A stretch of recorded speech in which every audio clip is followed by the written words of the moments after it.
Hi అండి, welcome back to our channel. నేను మీ కుమార్ని. ముందుగా అందరికీ విజయదశమి శుభాకాంక్షలు అండి. ఈరోజు వీడియోలో దుర్గాదేవి అమ్మవారికి 9 నైవేద్యాలలో ఒకటైన దద్దోజనాన్ని ఎలా ప్రిపేర్ చేసుకోవాలి అనేది ఈరోజు వీడియోలో చూపించబోతున్నాను. దద్దోజనం కోసం ఉడికించుకున్న అన్నాన్ని ఒక కప్పు తీసుకొని ఒక బౌల్లో వేసుకొని మెత్తగా మెదుపుకోవాలి. ఇది వేడిగా ఉన్న అన్నం అయితే మెదుపుకోవడానికి చాలా ఈజీ అయిపోతుందండి. ఈజీగా మెదుపుకోవచ్చు. ఇప్పుడు ఇందులో ఒక కప్పు పెరుగు వేసుకొని బాగా కలుపుకోవాలి.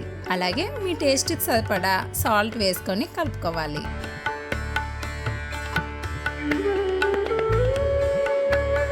తాలింపు కోసం ఈ కళాయిలో 2 స్పూన్ల ఆయిల్ని వేసుకొని ఈ ఆయిల్ అనేది కాస్త హీట్ అయ్యాక ఇందులో జీలకర్ర, పచ్చెనపప్పు, 2 ఎండుమిరపకాయలు, కొన్ని వెల్లుల్లిపాయలు వేసుకొని వేపుకోవాలి. ఇలా వేపిన వీటిలో కొన్ని కరివేపాకులను కూడా వేసుకొని వేపుకోవాలండి.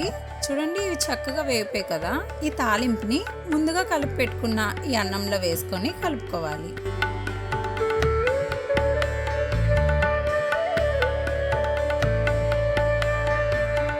అంతేనండి, దద్దోజనం రెడీ అయిపోయింది. ఇలా చేసి అమ్మవారి నైవేద్యంగా సమర్పించుకోవాలండి.